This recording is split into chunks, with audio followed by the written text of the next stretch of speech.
Welcome to the African History Network show right here on 910 AM, the Superstation, the future of radio. Hey, I'm your host, Brother Michael Imhotep.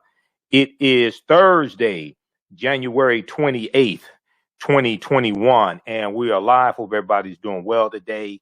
We know that this is a sad day. We know that we got the news today that legendary actress who has won and 3 Emmy Awards, 1 Tony, and 1 Oscar, Miss Cicely Tyson, has passed away at age 96.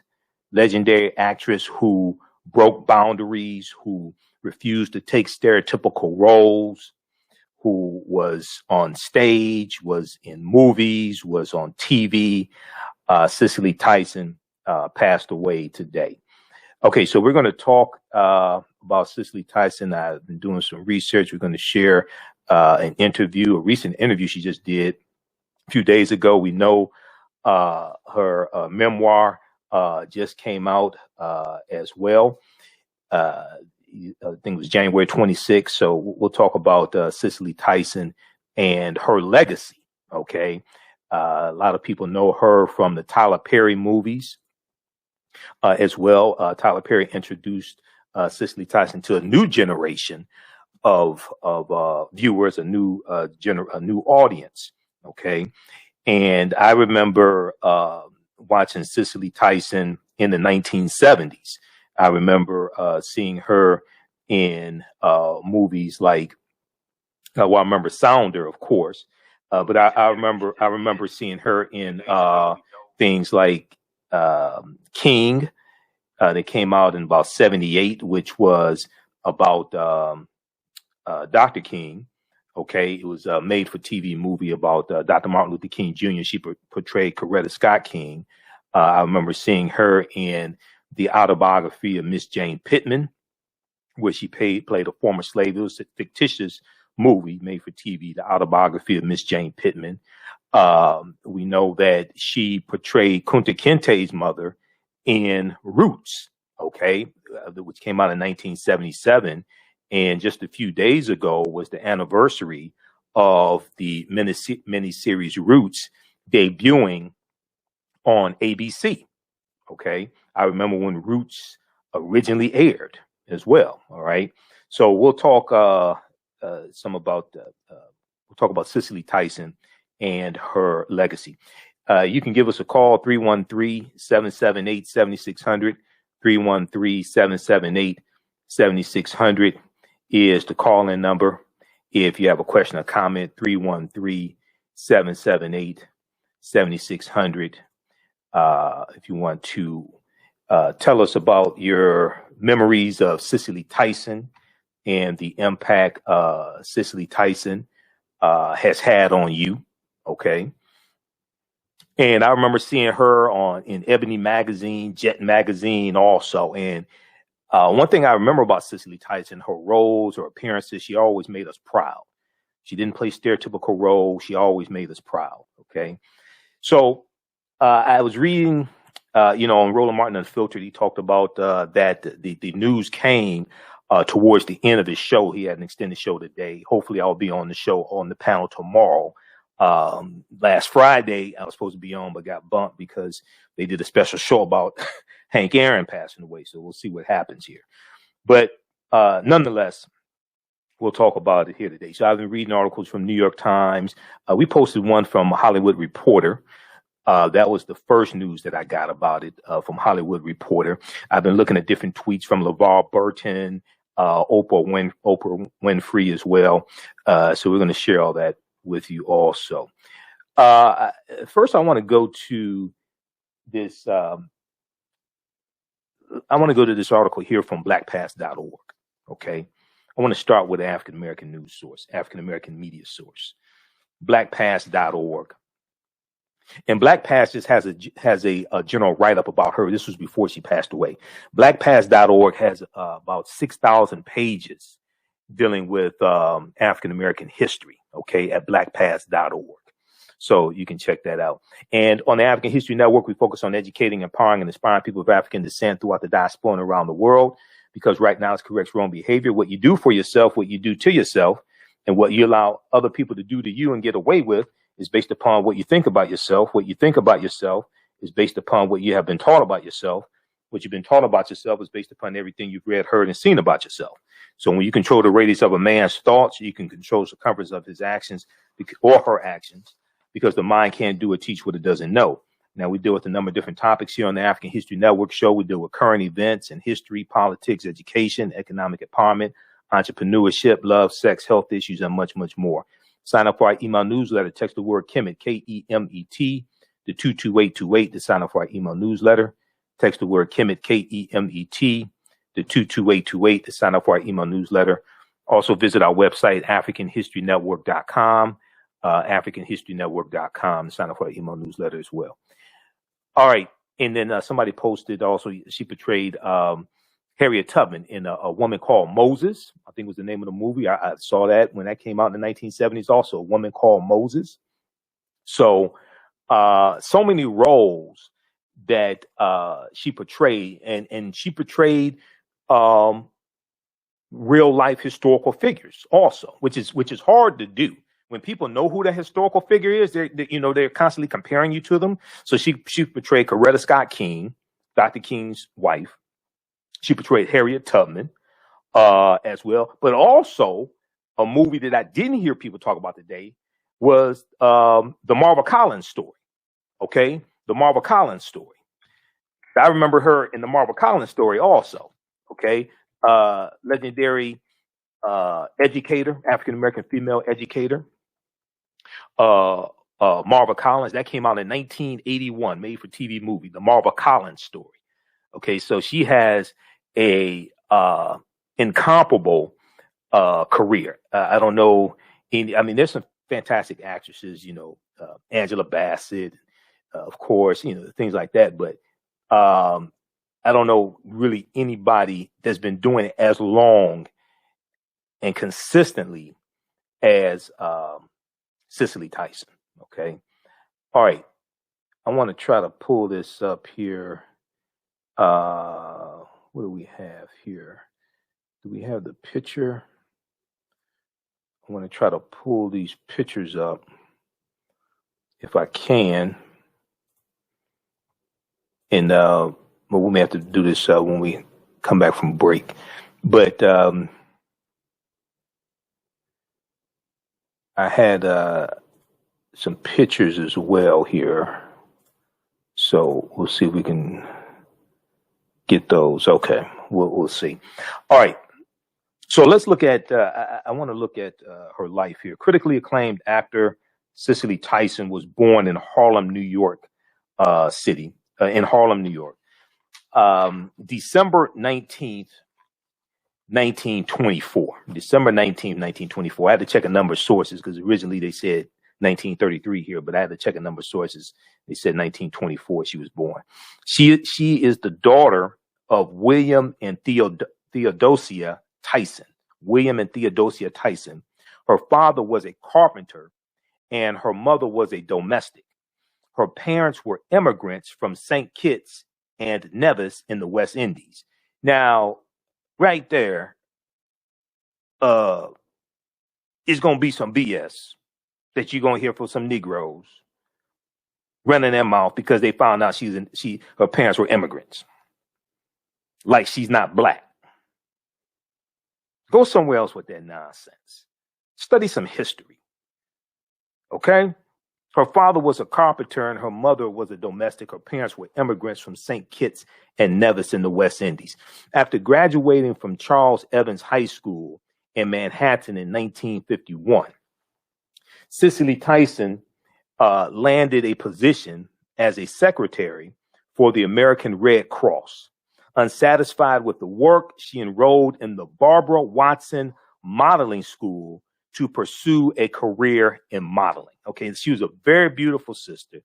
And it was, I think, really powerful. And you can give us a call, 313-778-7600. I think it was really powerful to see a darker-skinned African-American woman who was portraying beauty and the beauty she was portraying, the standard of beauty she was portraying was different than what was being portrayed by mainstream media. There was a movie she was in. It was like one of her first movies. It was East Side, West Side. East Side, West Side. And in the movie, she has a short afro. Okay. She has a short afro in the movie. Okay. Now this was like 1969 or something like that. All right. Afros were stylish, but to see a darker skinned African American woman on a TV show like this, okay, portraying this image was, really powerful. Okay, we'll talk about this on the other side of the break. You listen to the African History Network show right here on 910 AM, the Superstation, the Future Radio. I'm Michael Imhotep. We'll be back in a few minutes. For 25 years, the Black History 101 Mobile Museum has carried on the rich legacy of the Black Museum movement in America by showcasing original artifacts of the Black experience at colleges, universities, K-12 schools, corporations, libraries, conferences, and cultural events, making it the most traversed Black History mobile exhibit in American history. Dr. Khalid El Hakim is the founder of the Black History 101 Mobile Museum, and he is a highly sought-after public speaker on topics of Black history, social studies, education, museum studies, hip-hop, and race relations. Dr. Khalid was named among the change makers for NBC Universal's Erase the Hate campaign and listed as one of the 100 men of distinction for Black enterprise. He recently founded the Michigan Hip Hop Archive on the campus of Western Michigan University. The Black History 101 Mobile Museum is currently scheduling in-person and virtual exhibits nationwide. For more information, please contact Dr. Khalid Al-Hakim directly at 313-645-4197, 313-645-4197, or visit their website at blackhistorymobilemuseum.com. That's blackhistorymobilemuseum.com. You can also email him at bhistory101@yahoo.com, bhistory101@yahoo.com.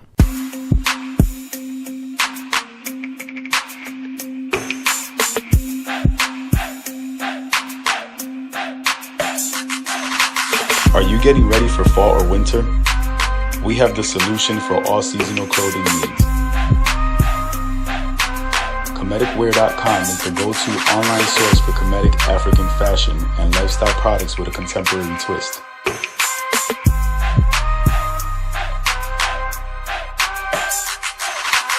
We're committed to offering unique styles reflecting our African heritage.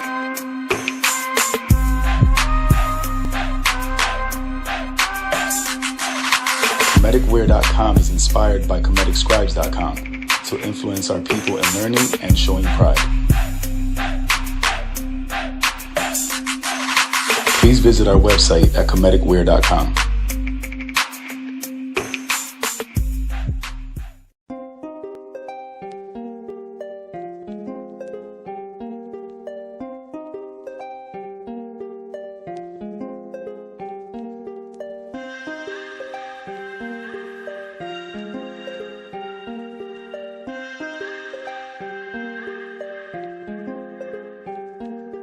Black Bees products are a collection of natural, organic, personal care products with an appreciation of nature and bees. Our philosophy is without bees, we have nothing. We are honoring our Nile Valley ancestors who understood the importance of bees. Black Bees create a high-quality, natural, organic personal care line that would be affordable to everyone. We hope you try and enjoy our Black Bees products line and come back and visit us at blackbeesproducts.com.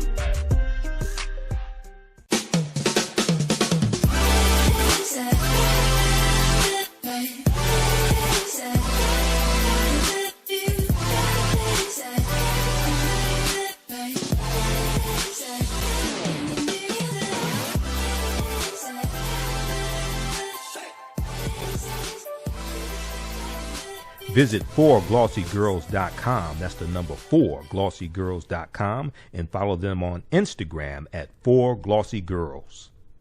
Welcome back to the African History Network show right here on 910 AM, the Superstation, the Future Radio. Hey, I'm your host, Brother Michael Imhotep. It is Thursday, January 28th, 2021, and we are live. Hope everybody's doing well. We were talking about Cicely Tyson right before the break. I'm also going to go to this interview that she just did, January 26th, one of her last interviews. And she was talking about her new book just came out, her memoir, Just As I Am. Okay, so I want to go back to her history, okay? And I just showed a picture of her on the TV show East Side, West Side. And she had a short afro, okay? And this show is in the late 60s, early 70s. And we got to see her every week. And her standard of beauty was breaking the norms. It was breaking the norms of what Hollywood was telling us was beautiful. Okay, we get to see this darker skinned African American woman with a short afro each week. Okay, and these are images that were making us proud also. All right, so let me go back to this article here. So she was born December 19th, 1924. After graduating from the Charles Evans High School in Manhattan in 1951, Tyson landed a position as a secretary for the American Red Cross. Unsatisfied with the work, she enrolled in the Barbara Watson Modeling School to pursue a career in modeling. By the late 1950s, Cicely Tyson had become one of the top Black models in the United States. Okay, so a lot of people know her for her acting career, but she started out as a model. Okay, by the late 1950s, Cicely Tyson had become one of the top Black models in the United States. Her face appeared on the cover of African American oriented magazines such as Ebony and Jet. While waiting in the offices of Ebony magazine, she was encouraged to audition for a role in the film The Spectrum, which discussed conflicts between dark and light-skinned African Americans. Cicely Tyson won the role, but The Spectrum was never completed due to financial problems. This experience, however, persuaded Cicely Tyson that she should pursue a career in acting. Okay. Now, she began her career on the stage. In 1961, she appeared in the original cast of French playwright Jean Genet's The Blacks, which became the longest running non-musical of the decade with over 1,400 performances. All right. Over 1,400 performances. In 1963, at the insistence of Academy Award-winning actor George C. Scott, Cicely Tyson became a part of the cast of East Side, West Side, of which George C. Scott was the star. Okay, so this is the TV show East Side, West Side. Okay, and we got to see her every week do her thing. On this TV show, and it's in black and white. She's wearing a short afro, and this is at a time when we're pushing back against these European standards of beauty. Okay, this is at a time when we are pushing back against these European standards of beauty. This was on the mid to late 60s. This picture here, I'm going to show you this picture here. This is from 1963 on the set of, this is from East Side, West Side, for those who are watching on our social media platforms. Let's look at this here, okay? So at a time when we're seeing blonde hair, blue-eyed women, straight hair, light skin, things like this. This is even before, this is 63.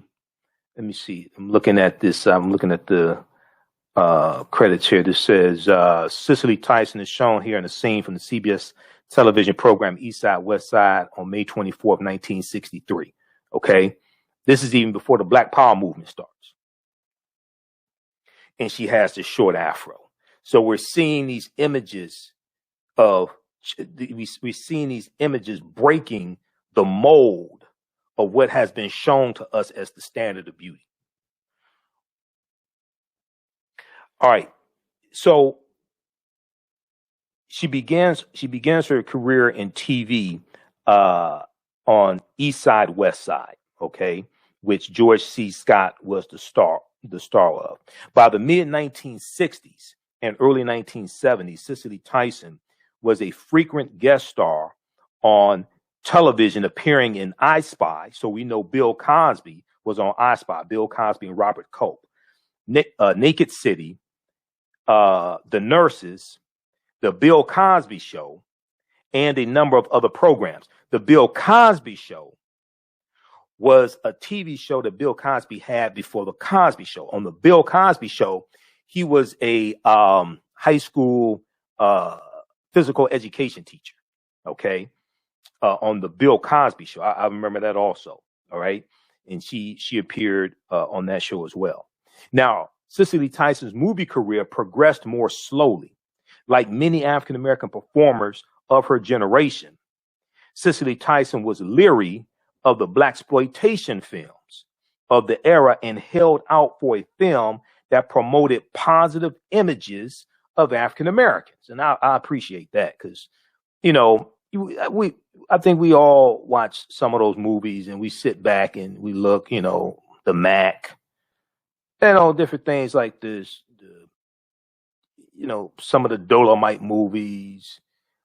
And we sit back and it's like, this don't really present us like in the best light, you know. So, so when you have somebody who is saying, I'm not going to go that route, I don't want to participate in that, I don't want to project negative stereotypical images of my people, okay, then I totally understand that, because we have to be cognizant of the images that are projected of ourselves, because those images are projected around the world. Power is the ability to define and shape reality and have other people accept your definition of reality as if it were their own. Okay. Power is the ability to define and shape reality and have other people accept your definition of reality as if it were their own. So she was on, I saw her a number of times in Jet magazine. Here's a picture of her on the cover of Jet magazine. I'm not sure which year this is. Cicely Tyson makes it big at last. She's wearing the braids, the cornrows. It looks like 1963 from this post here from Working Out the Kinks on WOK series on Twitter. 1963 actress Cicely Tyson wears cornrows on the television drama East Side, West Side. Okay. So, you know, she's doing this stuff here. We hadn't seen things like this before. We had seen Mage, we had seen Amos and Andy. You know, she's doing this on television, saying, I'm not going to play these stereotypical roles. All right, let's continue. We're going to leave this picture up for a minute here. All right, let's continue. So she refused to play she was leery of playing in the blaxploitation films. Now and she held out for a film that promoted positive images of African Americans. That film came in 1972 when she was cast in the role of Rebecca Morgan in the movie Sounder. I remember seeing Sounder also with Paul Winfield in Sounder. Now, little known cinematic movie fact. She's co-starred with Paul Winfield in the movie Sounder. And then in the 1977 movie, 77-78 movie King, she played opposite Paul Winfield. Paul Winfield was portrayed Dr. Martin Luther King Jr., and she portrayed Coretta Scott King once again. Okay. So in 1972, she was cast in the role of Rebecca Morgan in the movie Sounder. The film examined the life of an African-American family in the Depression-era South with dignity and compassion. Cicely Tyson's performance garnered positive reviews from critics, and she was nominated for both an Academy Award and a Golden Globe Award. In 1974, Cicely Tyson broke new ground for African-American actors when she received an Emmy Award for her portrayal of the character of Jane Pittman, based on a novel written by Ernest J. Gaines, The Autobiography of Miss Jane Pittman. And how many of you all have seen that movie? Go back and they may have it on YouTube. You could probably watch it on Netflix, hopefully. And I remember watching it when it originally aired, The Autobiography of Miss Jane Pittman. Now, this was a fictitious character, but she was a former slave. And it chronicles her through the civil rights movement and being involved in fighting for desegregation and things like this. And there was a picture here. I was going through doing research, preparing for this show. There's a picture here. We'll see if we could pull it up. And at the end of the movie, spoiler alert, but I mean, hell, the movie 50 years old. I mean, but this is spoiler alert. At the end of the movie, they show her being able to drink water from a white water fountain. You know, whites only water fountain. Okay. Let me see if we can pull this picture up here from Autobiography of Miss Jane Pittman. But that was a very, very important role, and it chronicled history. Even though it's a fictitious character, okay, it chronicled history. Let's see here. Let's do it like this. We'll find that when I was looking at that early, and I'm having problems doing the screen share with the pictures. I spent an hour going through and finding, and then so we're going to have to share them a different way, okay? But check out the Autobiography of Miss Jane Pittman. Now, her performance made her one of the premier actresses of her generation. And I remember we talked about, so when you have powerful movies like this that deal with history, okay, what happens is that they then become topics in the classroom. And I remember this taking place with the Autobiography of Miss Jane Pittman. I remember this taking place with the movie King, where she portrayed Coretta Scott King. I remember us watching the movie at home and then talking about the movie in the classroom. Okay. And you can teach history from that. Even because the children are interested in seeing things like that. So then you can take elements from that and create a history lesson from it. All right. And somebody said, Kathy said she had no idea she was married to Miles Davis. Yes, she was married to Miles Davis for a few years, short period of time. She was married to Miles Davis also. Okay. And he was abusive. It was a bad marriage, but she loved him. Okay, so her performance made her one of the premier actresses of her generation. Now, Cicely Tyson appeared as Coretta Scott King in the 1978 movie King, opposite actor Paul Winfield, who, once again, she was in Sounder with. He played her husband in Sounder. Other acclaimed movie roles include Roots, the Marva Collins story, because I didn't hear a lot of people talk about the Marva Collins story. That's another one right there. Marva Collins, this brilliant African-American female educator who created her own school, and there's hundreds of children, maybe thousands, who she helped to educate, and she was able to deal with children who largely have been written off. Okay, so I remember seeing the Marva Collins story also. Another movie she was in, When No One Would Listen, and also The Oldest Living Confederate Widow Tells All. Now, the latter performance in 1994 earned her a third Emmy Award, The Oldest Living Confederate Widow Tells All. In 1994, Cicely Tyson starred in the short-lived television series Sweet Justice opposite Little House on the Prairie star Melissa Gilbert. Other performances that year included Because of Winn-Dixie and Diary of a Mad Black Woman. So that's a Tyler Perry movie. Now, what Tyler Perry did in putting Cicely Tyson in his movies is that he introduced Cicely Tyson to a whole nother generation. And she brought I think she brought a quality. She brought a, how should I say this? She brought a, I don't want to say it legitimatized the movies, but it was some type of authenticity that she brought. And I remember also it was a movie, Cicely Tyson and Maya Angelou were in the same. I think that was Medea's Family Reunion that they were in with Blair Underwood, my frat brother Blair Underwood. He was playing the bad guy. You know, I don't like seeing Blair Underwood. I never met Blair Underwood before, but from what I hear about him, you know, he's a nice guy. I don't like seeing him play the bad guys, though. You know, that's one thing. Tyler Perry. Why the dark skinned brothers got to play the bad guy, and the light skinned brothers are the good guys? You know, what's that about? So here's another picture. Cicely Tyson with braids, as beautiful as she wants to be. Right. I'm not even sure which year this is from. You know, I spent time picking out these pictures, and I can't show them to you. I have to show them to you from the internet for some reason. We'll figure this out. This caption here, this is from Girls United. Did you know Cicely Tyson was the first Black actress to wear her natural hair on television? She appeared on the 1960s show East Side, West Side with a cropped afro. She did. Yeah.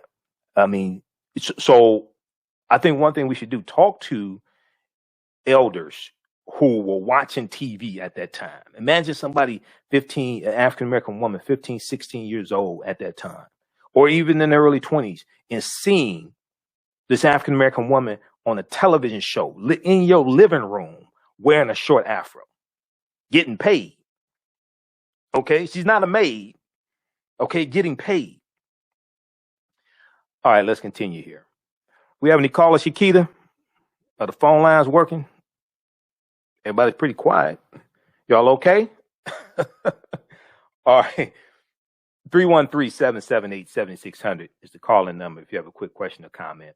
Once again, this is Michael Imhotep. This is the African History Network show for those just tuning in. Also, if you like this type of information, you can donate to the African History Network. $ TheAHNShow through Cash App. $ TheAHNShow through Cash App. Then also through PayPal, paypal.me/TheAHNShow. That helps us keep broadcasting 6 nights a week and keep doing the research, stay on the air, etc. All right. Because we were doing for 4 years on 9:10 a.m. We were doing Sundays, 9 p.m. to 11 p.m. Then as of October 12th, 2020, we started doing Monday through Friday. So we're here 6 nights a week, 6 days a week. All right, let's continue.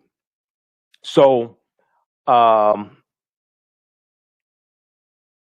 Fiercely Guarded. We saw in the Tyler Perry movies.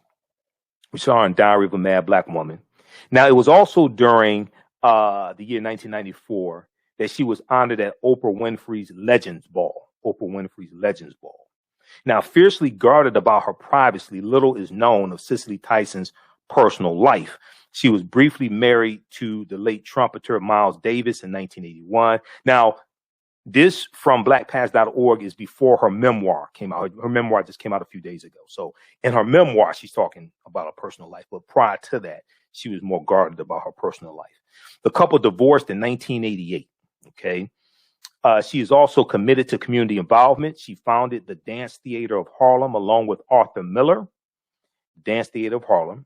She is also a member of Delta Sigma Theta Sorority Incorporated. All right. Now, in 2010, Cicely Tyson was the recipient of the Spingarn Medal from the NAACP. 3 years later, in 2013, Cicely Tyson received a Tony Award for her Broadway performance of Carrie Watts in The Trip to Bountiful. She won the Drama Desk Award as well as the Outer Critics Circle Award for the role also. So I want to go, what we're going to do, Shakita, let's go to this clip from NBC News. Cicely Tyson, award-winning actor, dies at 96. Let's go to this clip.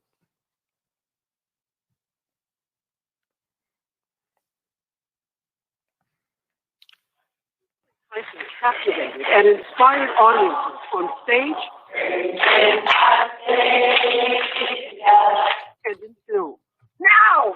Starting now! She made her mark in groundbreaking productions, Sound Roots, You give him a very good life. and the autobiography of Miss Jane Pittman, and combined her commitment to civil rights with her career. But Tyson was always an unlikely star. Born in 1924 in Harlem, she grew up in poverty, the daughter of Caribbean immigrants, deeply rooted in the church. When she quit her job as a secretary to pursue modeling and acting, her mother kicked her out of the house. She really thought I was going to live in a den of iniquity, because that's what show business meant to her. But Tyson shot to fame, first as a model, and became one of the first black actors in a recurring role on television in NBC's East Side Restaurant. Her career was defined by a decision she made early on. As an actress, I should be able to play any type role. I felt that during the latter part of the 1960s, it was a luxury that I could not afford. And so I chose to do more positive roles. She was the first black actor to win an Emmy for Best Actress in a Drama. At 56, she married jazz legend Miles Davis, one of Hollywood's hottest couples. She later described their 7-year marriage as tumultuous. But she focused on her work. In 2013, she won a Tony for Best Leading Actress in a Play in The Trip to Bountiful. Pick that recipe up, you please. Get up, Bill Step. Later, the highest civilian award, the Medal of Freedom. A tribute to a woman who played her part as an uncompromising role model, on stage and off. Mahima Ellis, NBC News, New York. Okay. All right. That was from NBC News, so you can check that out, NBCnews.com. And when we talked about the Dance Theater of Harlem, that's Arthur Mitchell. She founded the Dance Theater of Harlem along with Arthur Mitchell. Okay, not Arthur Miller. I want to go, so we have this picture up here. This is Cicely Tyson. The Governor's Award is given to motion picture legends each year who somehow have gone their entire years without winning an Academy Award. Let me see. This is last night was the Governor's Award, aka the honorary Oscars. People gathered. Okay, and this is from 2018, November 2018. She received the Governor's Award also. We have this picture of Cicely Tyson. I want to look at some tweets here from some celebrities. I was pulling this up. So as I said at the beginning of the show, she portrayed Kunta Kinte's mother in Roots, the original Roots, 1977. And you got to see them in Africa before Europeans came and disrupted African history, African culture, African ways of life, as Dr. John Henrik Clarke used to say. I want to go to this tweet here. It's from LeVar Burton's Twitter page.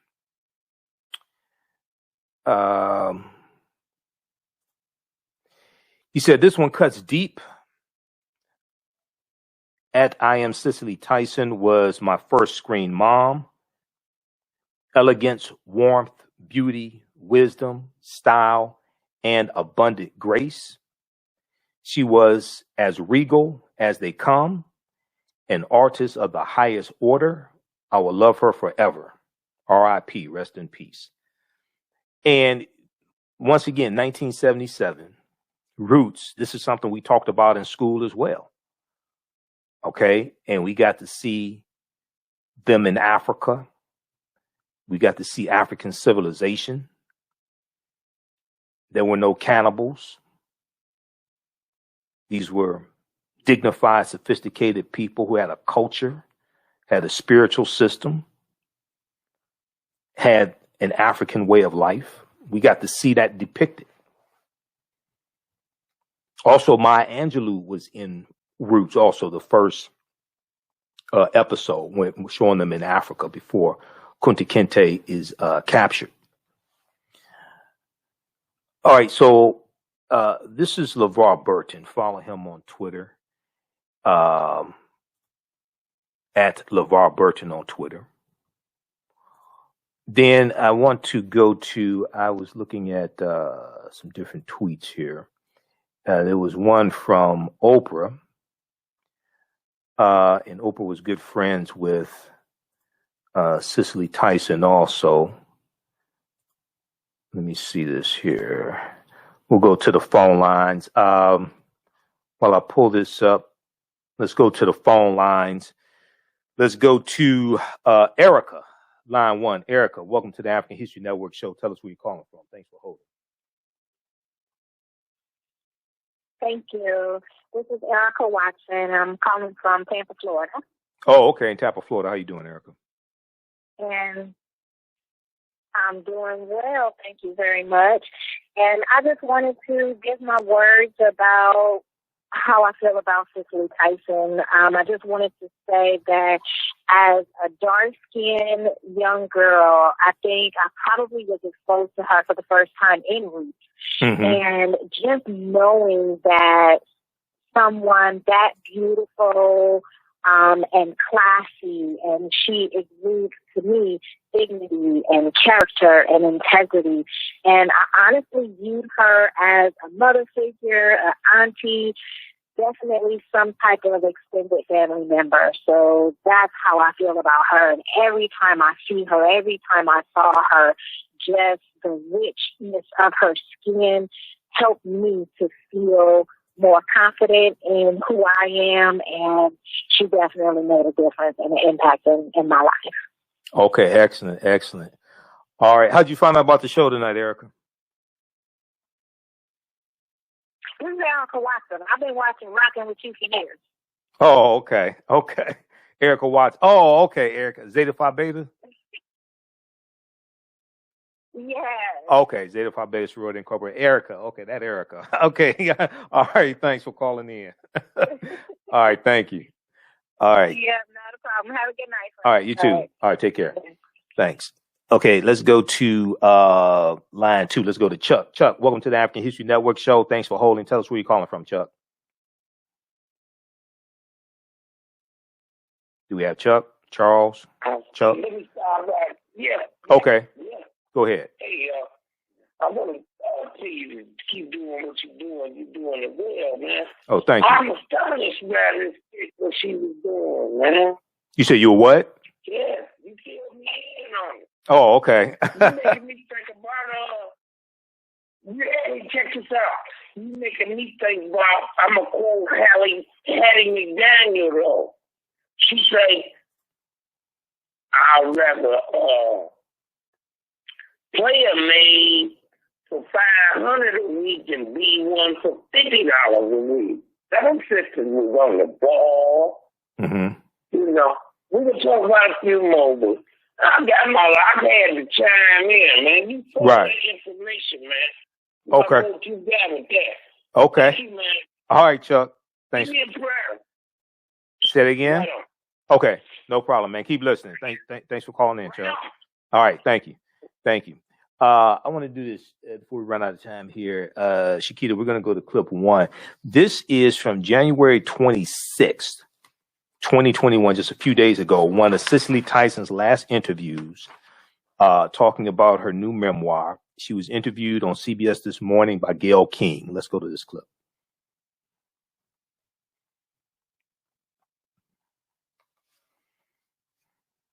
Winning actress Cicely Tyson was starred in countless films, TV shows, and Broadway plays. They include Roots, remember that? Trip to Bountiful, I saw that. The autobiography of Miss Jane Pittman, I watched it again over the weekend. And now in a new memoir out today, it's called, look at this cover, guys, Just As I Am. I love this picture of her. The 96-year-old Tyson is opening up about her very impressive career and her personal life. So we met her in Harlem at the Abyssinian Baptist Church. That was her home church before the pandemic. And she talks to us about her legendary career, her love life, it's a doozy, and her process behind choosing roles.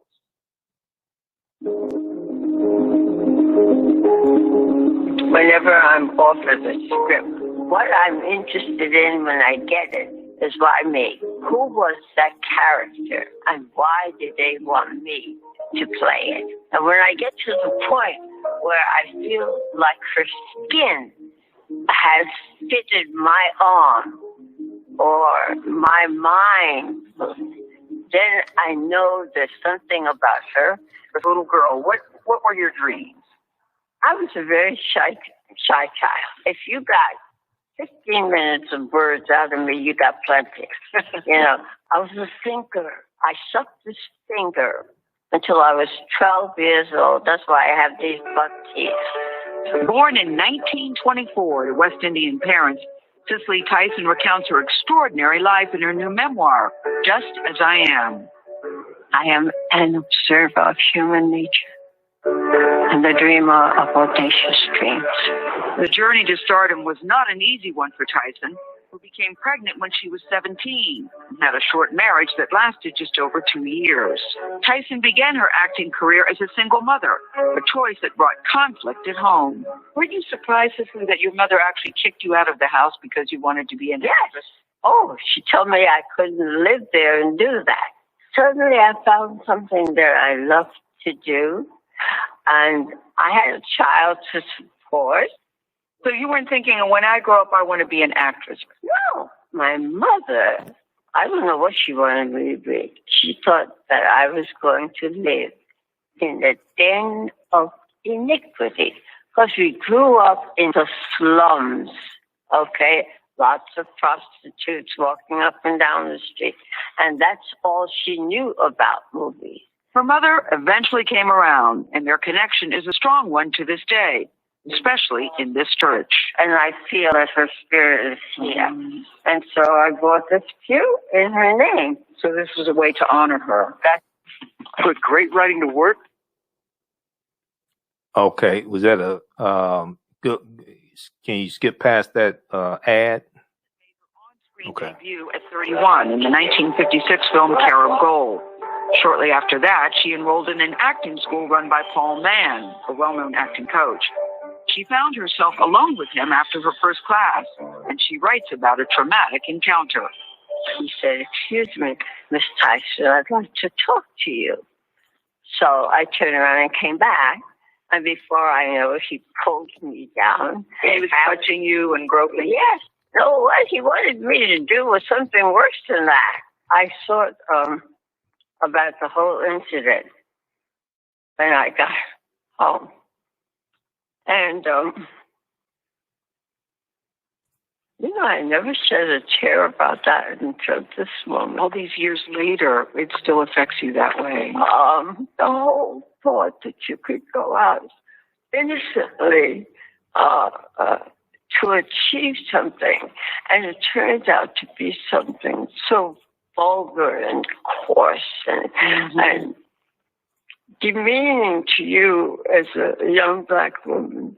But I made up my mind then that I went there for a reason, and that reason had not changed.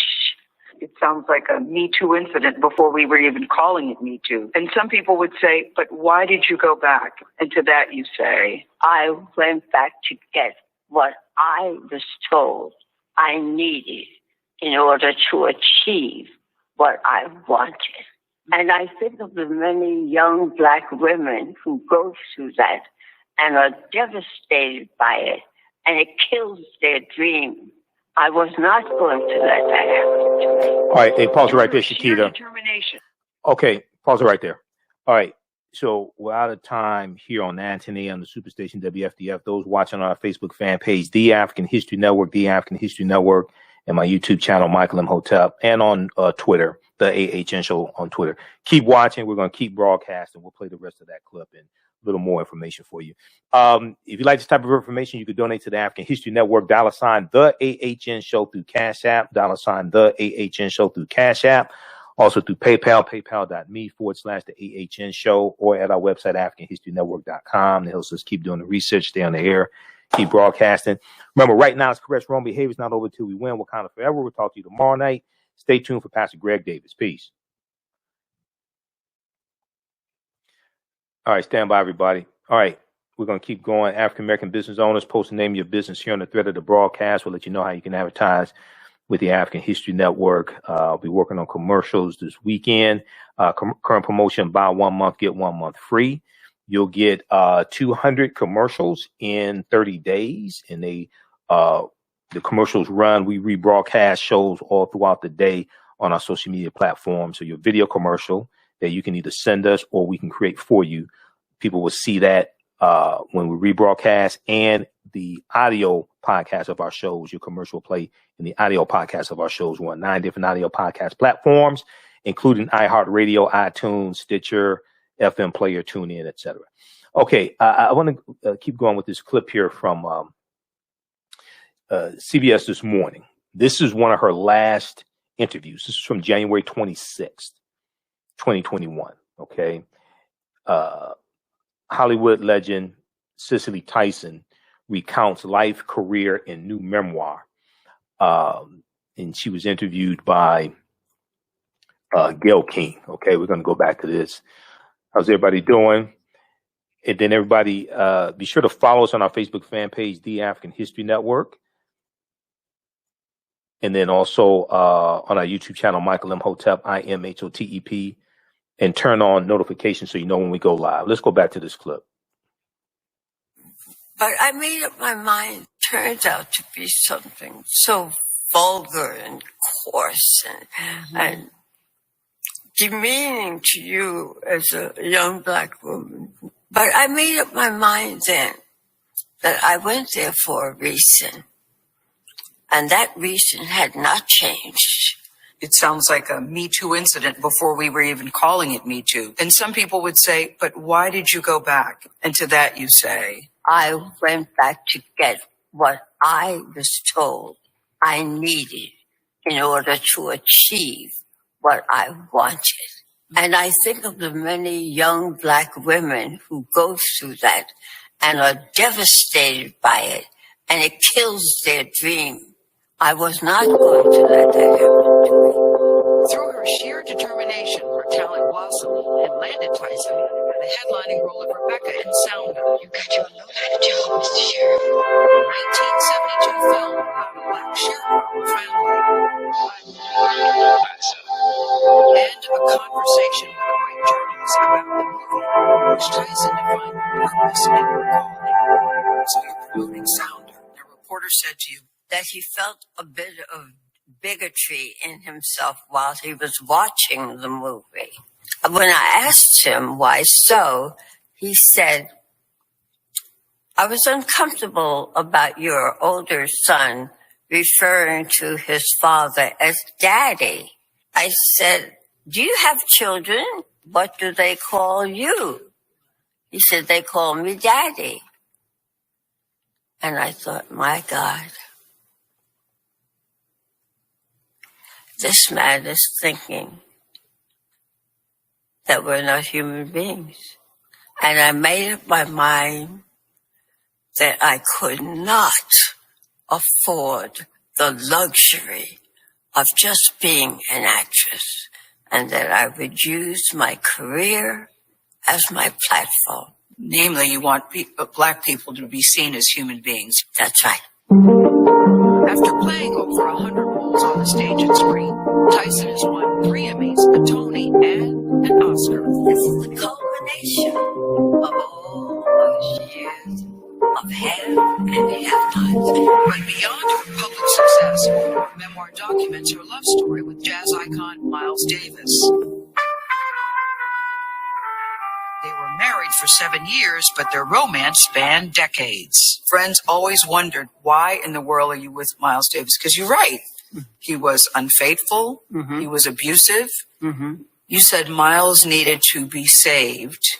from himself, and you needed someone to save. Well, listen, people who hurt, it's always the person that is closest to them that they hurt. And I was in love with him. He was a beautiful human being. But you know what? On his deathbed, he wanted you to know that he was sorry. Tell Cicely I'm sorry. Was he the love of your life?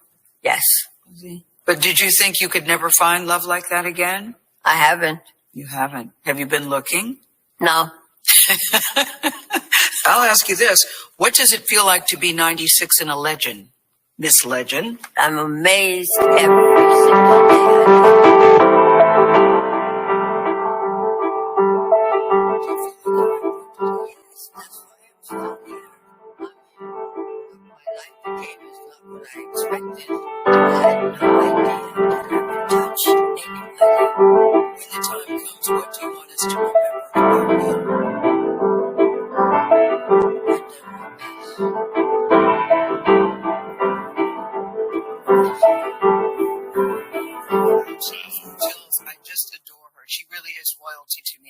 I could have talked to her all afternoon. But when we talked about Miles, I love this. She said, hostility and devotion can live side by side. I love that. Sometimes love is not always born of logic. And when I said, you know, what do you really need? What do people need? She said, well, I will talk as a black woman. You need cayenne pepper, a stash of cash, and a quiet place. Yeah. She's happy to say that she has all three. All three. She's, in my eyes, she's always had incredible dignity and resilience, and you've always felt it whenever she spoke. She has, and you know, she said, I grew up, you know, people calling me nappy-headed and shy and withdrawn, but now, you know, you see her, she's very beautiful, she's regal. She said early on in her career, they told her that she should get braces for the teeth she says are bucked, and she said, no, I like how I look. Yeah. She has such a deliberate and powerful way of speaking. Each word is just set down like a sidewalk, and you come to the end, and it's gorgeous. There's so many ways to take inspiration from her life, but I'm surprised that she was shy. She found acting as a way to speak through others. It's a gorgeous idea. Yeah, she will say, I'm still kind of shy. I go, no, you're not. She goes, no, actually I am. I spend a lot of time by myself. She has a small circle of friends. Tyler Perry's a very good friend of hers. I meant to say to Tyler's in the book, she calls Tyler one of her jewels. So she has a small group of friends that she keeps very close. Yeah. Oh, and I said, you know, do you want other roles? She goes, yes. You know, somebody approaches me about a role. Yes. It's better than sitting at home making butt prints. We've all done that. Philosophy. That's a philosophy we all need to follow. All right. So that was, I'm trying to see here. This is okay. So that was from CBS this morning, and I'm trying to share this. I'm trying to see why this is freezing up. This shouldn't be freezing up like this. With blackbusinesstee.com, the messages are clear and meaningful. Keep your business in the black and out of the red. Mind your black business. Know your numbers and plan strategically. Black Business Boss, lead your industry. Support black business, encourage, patronize, and uplift one another. BlackBusinessTea.com currently has products sold in Detroit, Atlanta, Chicago, and Los Angeles, with proceeds returned to the black community. They have a wide selection of hoodies, t-shirts, mugs, hats, sweatshirts that support black-owned businesses. Visit the website blackbusinesstee.com. That's blackbusinesstee.com. For 25 years, the Black History 101 Mobile Museum has carried on the rich legacy of the Black Museum movement in America by showcasing original artifacts of the Black experience at colleges, universities, K-12 schools, corporations, libraries, conferences, and cultural events, making it the most traversed Black History mobile exhibit in American history. Dr. Khalid El-Hakim is the founder of the Black History 101 Mobile Museum, and he is a highly sought-after public speaker on topics of Black history, social studies, education, museum studies, hip-hop, and race relations. Dr. Khalid was named among the change makers for NBC Universal's Erase the Hate campaign and listed as one of the 100 men of distinction for Black enterprise. He recently founded the Michigan Hip Hop Archive on the campus of Western Michigan University. The Black History 101 Mobile Museum is currently scheduling in-person and virtual exhibits nationwide. For more information, please contact Dr. Khalid Al-Hakim directly at 313-645-4197, 313-645-4197, or visit their website at blackhistorymobilemuseum.com. That's blackhistorymobilemuseum.com. You can also email him at bhistory101@yahoo.com, bhistory101@yahoo.com. Soul Natural Beauty Products offers organic, plant-based skin and hair care products that will rejuvenate skin and naturally grow and thicken hair. Their whipped shea butter can heal or restore damaged skin cells to prevent hyperpigmentation and skin breakouts. All products are made with organic plant-based ingredients. Their maximum hair growth oil is fortified with organic herbal extracts and undeniably proves that Mother Nature knows best. It thickens, lengthens, softens, and conditions all types of hair. They even guarantee hair improvement within 90 days or a full refund. Their all-natural 24-hour deodorant leaves the body smelling fresh without sweating for up to 24 hours. It does not stain fabric, goes on smoothly, and has a refreshing lavender and frankincense aroma. It can be used by men, women, and even children. Place your order today at soulnaturalbeautyproducts.com. That's soulnaturalbeautyproducts.com, and follow them on Facebook at Soul Natural Beauty Products. Intuitive Design Clothing is an online accessory store that sells one-of-a-kind signature statement pieces for men and women. They also specialize in fashion consultations, closet organization, and decorating small spaces. Are you looking for a statement piece for a special affair, or would you like to add some select pieces to your ensemble of accessories? If you're looking for something different, definitely contact Kathy Norm, owner and CEO of Intuitive Design Clothing. Visit their website, intuitivedesignClothing.com. That's intuitivedesignClothing.com, and you can email her at info@intuitivedesignClothing.com. Intuitive Design Clothing is where every entrance is a grand entrance. Do you have an idea or business that requires app development or thinking of moving your IT resources to the cloud? We have post-paid and profit-sharing plans for unique ideas or profitable businesses. Who can take advantage of this unique program? Entrepreneurs with unique ideas, startups, small to medium businesses. Contact us, 267-209-0352.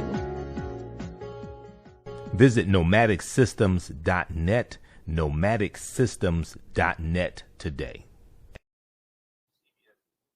Okay, that's from CBS this morning. That was from January 26, 2021. And I'm trying to share this other picture here. So, yeah, a lot of people didn't know she was married to Miles Davis. Okay, so stand by. Okay, so once again, Cicely Tyson, legendary actress who broke stereotypes, has passed away at age 96. New York Times has a big write-up on her. Big article on Cicely Tyson. Cicely Tyson, on actress who shattered stereotypes. Cicely Tyson, an actress who shattered stereotypes, dies at 96. In a remarkable career of many decades, she refused to take parts that demeaned Black people and won a Tony, Emmys, and an honorary Oscar.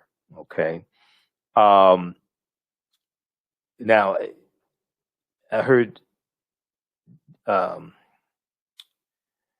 Gayle King said she won one Oscar award. So I need to check that. But in a remarkable career of 7 decades, Cicely Tyson broke ground for serious Black actors by refusing to take parts that demeaned Black people.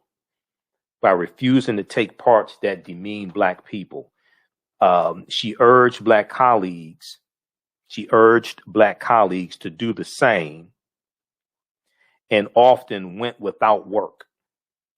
She was critical of films and television programs that cast Black characters as criminals, servile, or immoral, and insisted that African Americans, even if poor or downtrodden, should be portrayed with dignity. I totally agree with that 100%. And this is something that we saw in her career. Okay? This is something that we saw in her career consistently. The roles that she portrayed were roles that we could be proud of.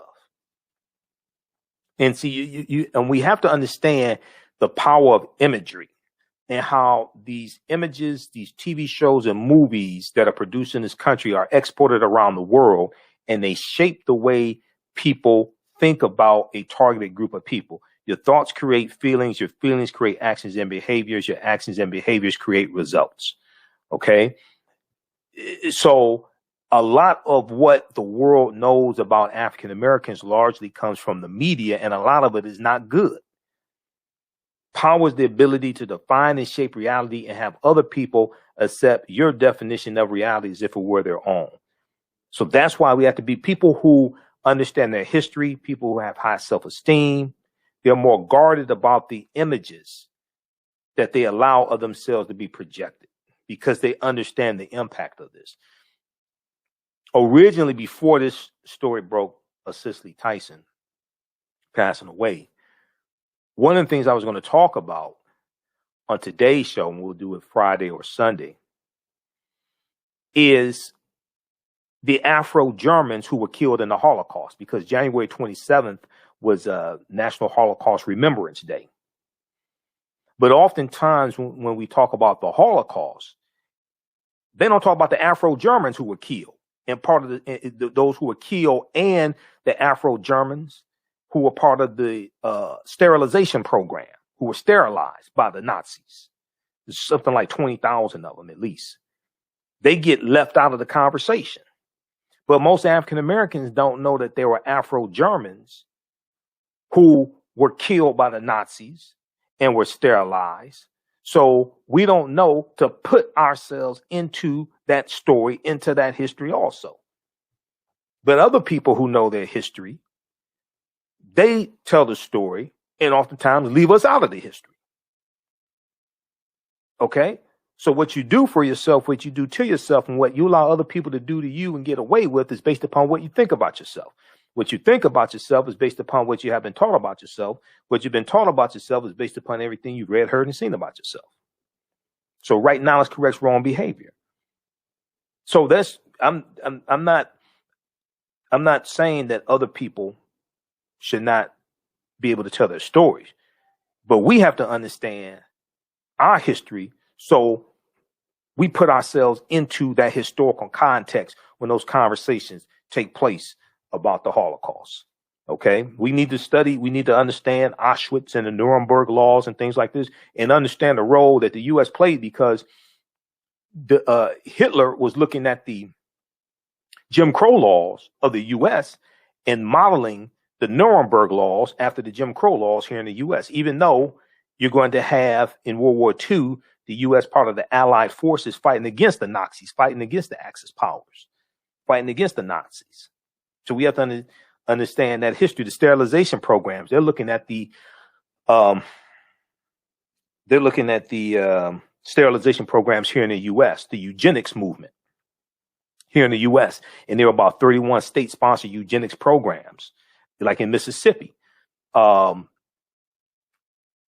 Lou Hamer was sterilized as part of the Mississippi sterilization program, and they were targeting. At first, they were targeting poor whites and poor African Americans. And then, they're targeting people who they felt were more prone to be impoverished, mentally ill. They labeled them as imbeciles, things like this. And then over time, it's going to shift more towards sterilizing African Americans more and less white people. North Carolina had one. Okay. And was it North? It was North Carolina, or let me see, which one was that? I think it was North Carolina had the sterilization program. Let me see here. Yeah, North Carolina. North Carolina had a sterilization program from like the 30s up until the 1970s, something like that. And they ended up paying out reparations to the survivors. Okay. They were the first state to really acknowledge the sterilization program that they had, and they actually paid out reparations. All right. There's an article. Let's see here. ABCnews.com has an article dealing with this. North Carolina Senate denies funds for sterilization victims. That was an early one. Then they paid out Then they paid out for reparations. Let me see here. Forced sterilization.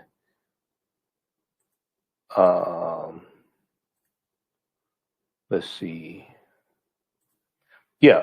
So we see all this tied together. But when we talk about the Holocaust, we have to understand our history as well and put ourselves into that conversation. Okay, how's everybody doing? Okay, so her chiseled face and willowy frame, striking even in her 90s, became familiar to millions of people in more than 100 films, television, and stage roles, including some that had traditionally been given only to white actors or actresses. She won 3 Emmy Awards and many awards from civil rights and women's groups, and at 88 became the oldest person to win a Tony Award for her 2013 Broadway role in a revival of Horton Foote's The Trip to Bountiful.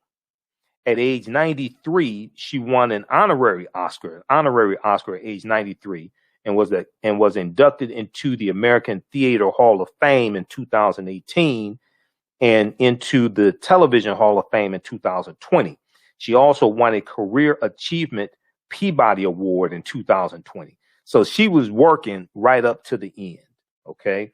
Despite the gathering force of the civil rights movement in the 1960s, there were few substantial roles for talented, relatively unknown African-American actresses like Cicely Tyson.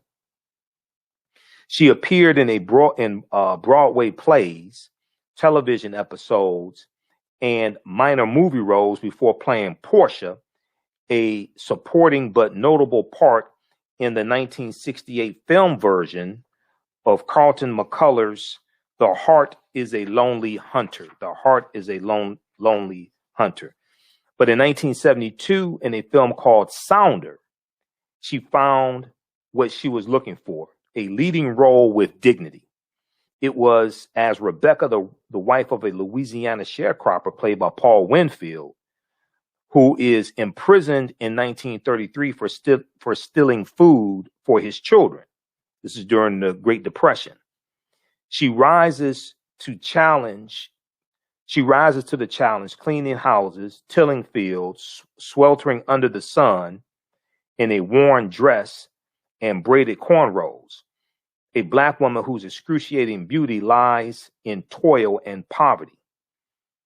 The story, quote, the story in Sounder is part of our history, a testimony to the strength of humankind, Cicely Tyson told the New York Times after receiving rave reviews and an Oscar nomination for Best Actress.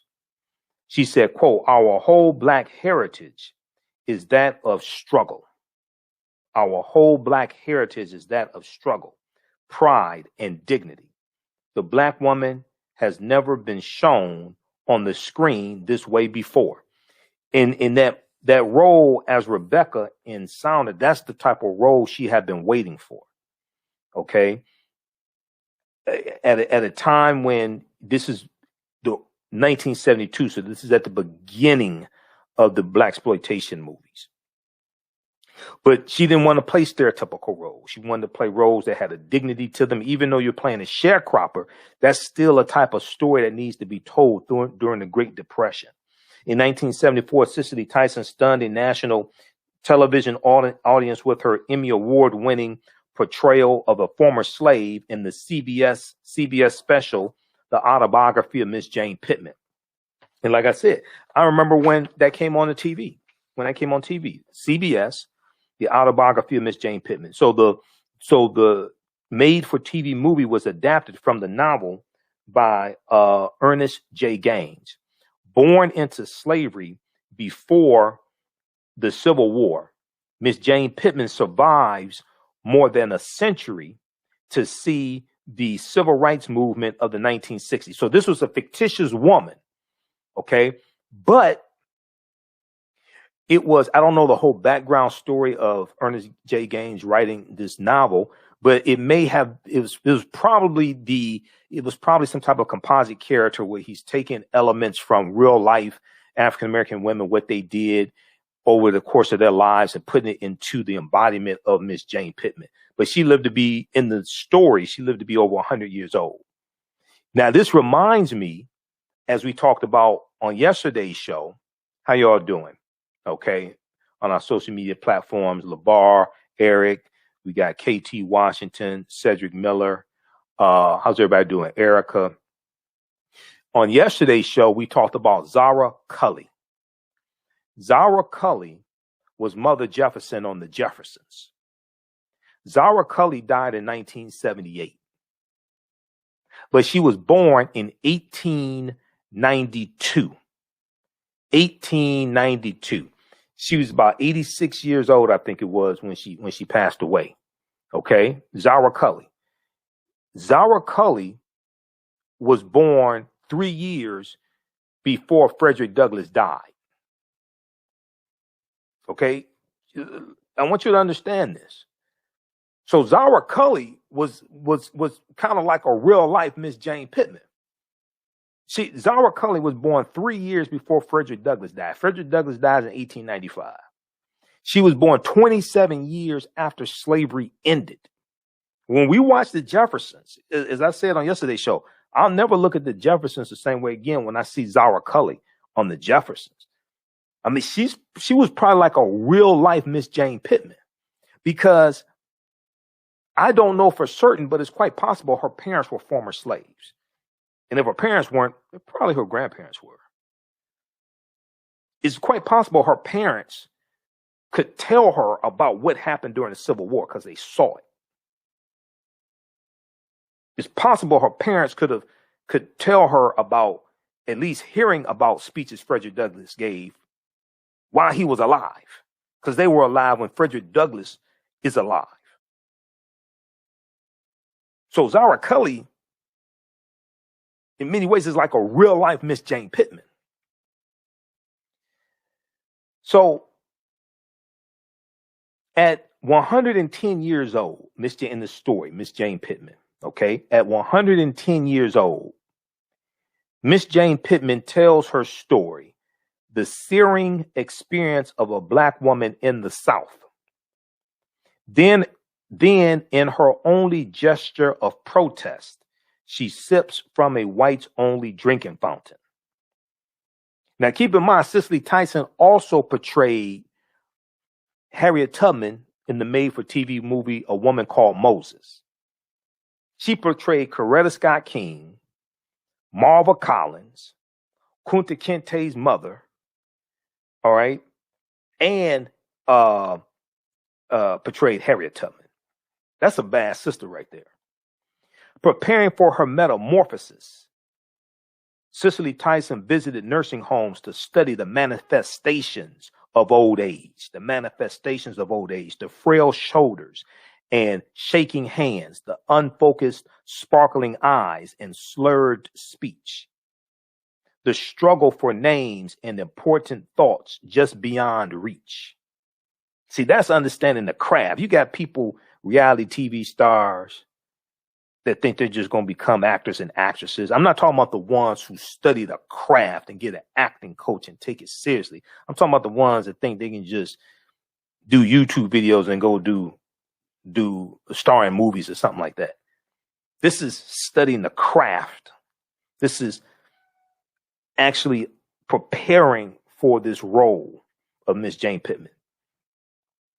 Quote, Cicely Tyson transforms that role into the kind of event for which awards are made, John Connor wrote in the Times. Okay, now, just a second here. Let me, this is freezing up. Let me try to correct.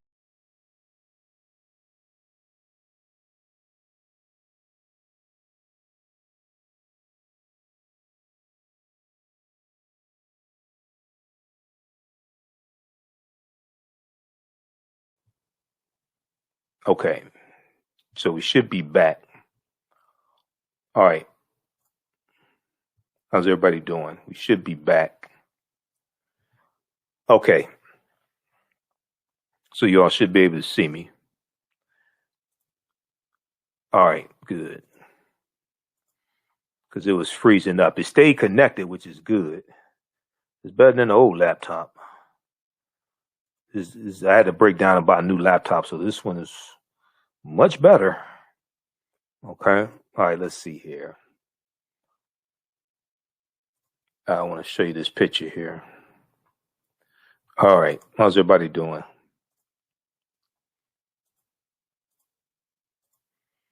At least we stay connected. I'll tell you that. All right, let's look at this. This is another picture of Miss Cicely Tyson. Okay, and this is that's from Sounder. That picture right there is from Sounder. This is from BET.com, Black Girls Rock. That's from Sounder also.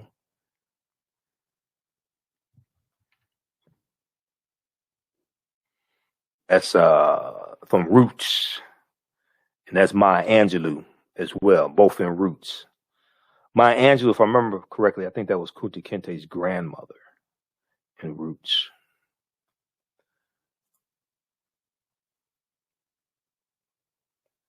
All right, and this one here, Mama Flora's family. Yeah, I totally forgot about Mama Flora's family. I totally forgot about that movie. Okay, so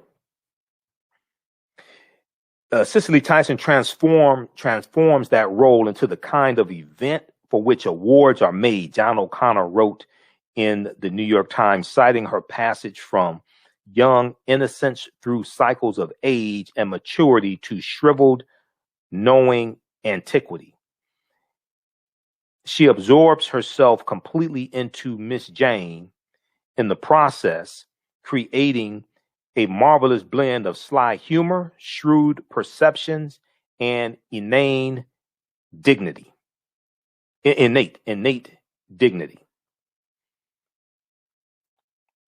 All right, let's see here. There's some other pictures here. I had pulled out some, but it's not letting me. It's not letting me show the ones that I pulled out.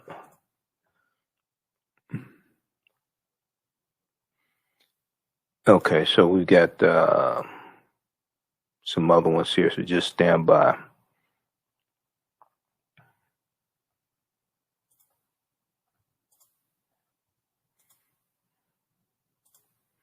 So I have to see why it's not.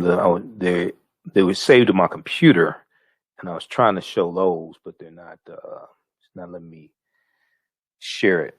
Okay, so Cicely Tyson later found other suitable television roles as Kunta Kinte's mother in the miniseries Roots, based on Alex Haley's novel Roots in 1977, as Coretta Scott King in the 1978 NBC miniseries King, about the Reverend Dr. Martin Luther King Jr.'s final years,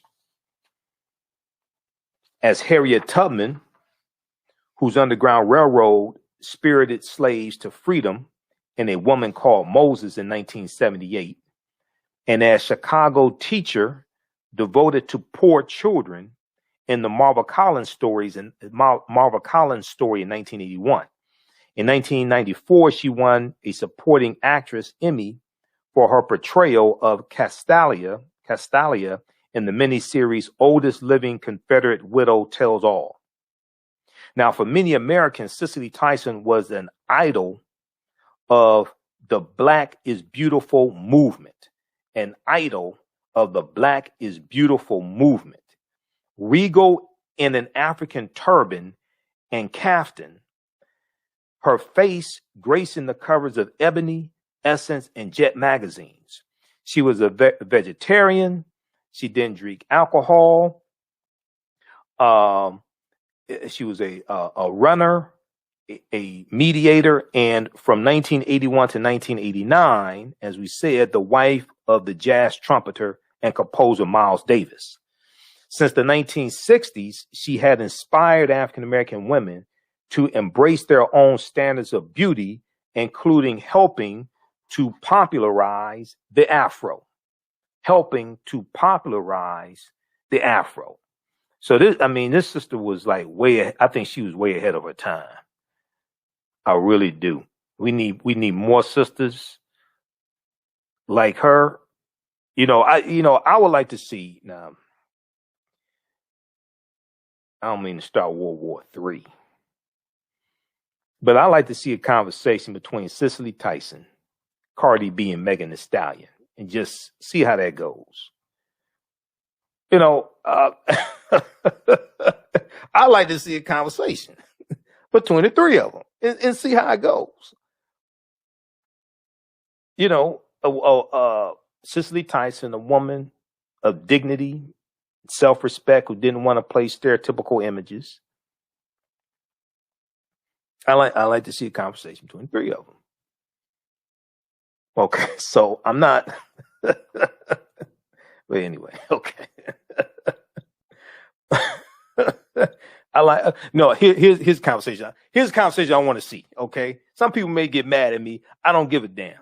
Okay, here's a conversation I want to see. I want to see Cardi B and Megan Thee Stallion explaining why they made the song WAP to Cicely Tyson, and I want to hear Cicely Tyson's response. That's what I want to see. That's the conversation I want to see right there. That's must see TV. I want to see Megan Thee Stallion and Cardi B explaining why they made the song WAP to Cicely Tyson, and I want to see her response. For those that don't know, WAP means wet ass punani, but they use a different word. That's the conversation I want to see. Okay, explain. She's 96 years. Explain to her why y'all did this. She turned down numerous stereotypical roles that she was getting paid for, so she can project dignity for our people. Now, I want you to explain to her why y'all made this song in this video. Why y'all did that? Okay. I ain't trying to start anything. I'm just saying.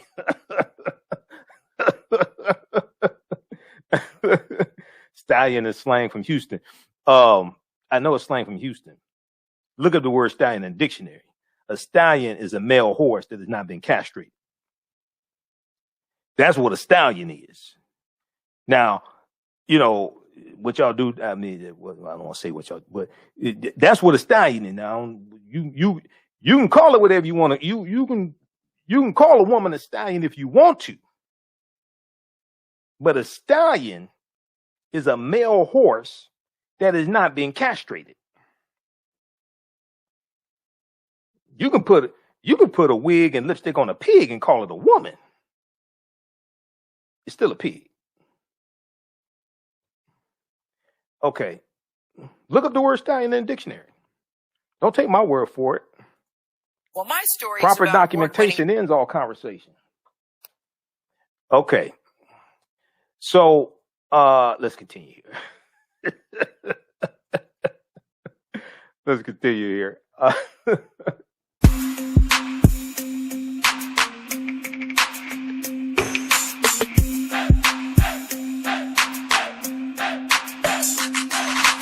Are you getting ready for fall or winter? We have the solution for all seasonal clothing needs. Comedicwear.com is the go-to online source for comedic African fashion and lifestyle products with a contemporary twist.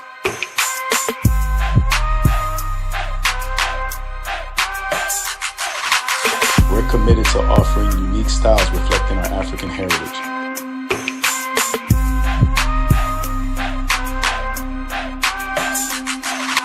Comedicwear.com is inspired by ComedicScribes.com to influence our people in learning and showing pride.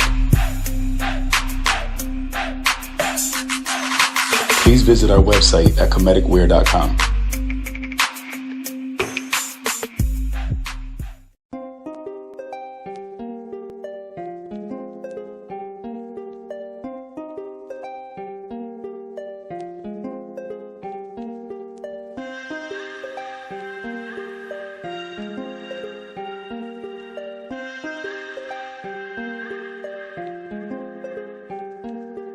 Black Bees products are a collection of natural, organic, personal care products with an appreciation of nature and bees.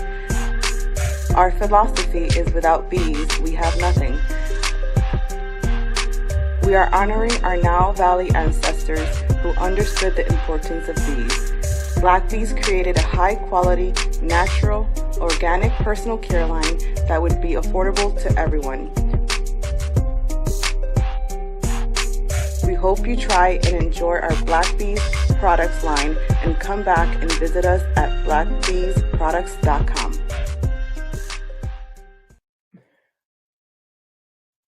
And let me post this link here. That's from the interview with Gayle King. All right, let's continue. I was trying to pull up some other pictures here. Oh yeah, we got this one here.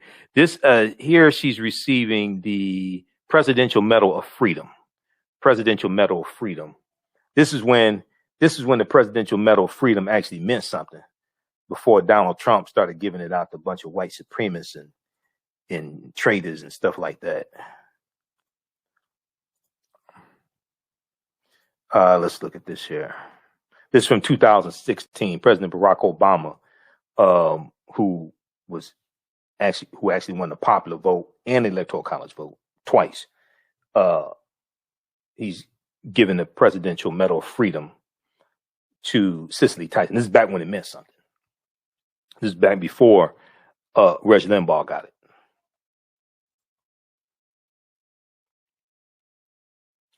Okay, let's continue here. So for many African Americans, Cicely Tyson was an idol of the Black is Beautiful movement, regal in an African turban and kaftan, her face gracing the covers of Ebony, Essence, and Jet magazine. Since the 1960s, she had inspired African American women to embrace their own standards of beauty, including helping to popularize the Afro. Quote, "She's our Meryl Streep," Vanessa Williams told Essence magazine in 2013. She was the person you wanted to be like in terms of an actress, in terms of the role models she got and how serious, in terms of the roles she got and how serious she took her craft. She still is. She's the standard. She's the epitome of the type of African-American actress that you want to be.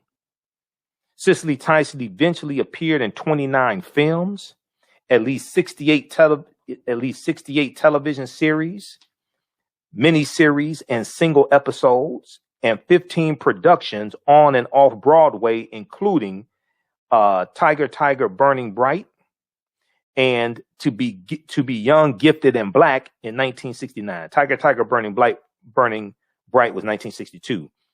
To Be Young, Gifted, and Black, 1969.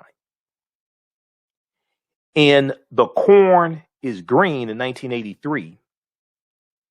And Emlyn Williams play set in Wales, Cicely Tyson received mixed reviews as Miss Moffat, an English school teacher in a coal mining town who awakens the minds of impoverished youngsters.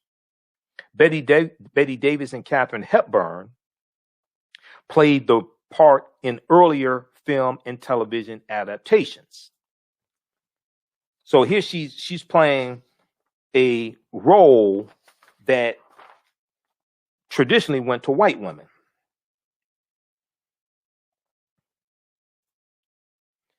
All right, let's see here. I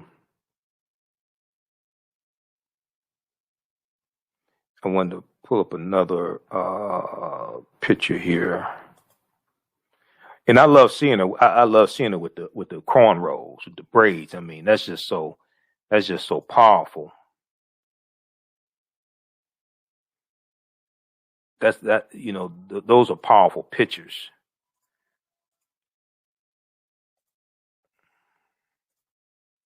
Let's pull this up here. Those are powerful pictures, seeing her with the cornrows.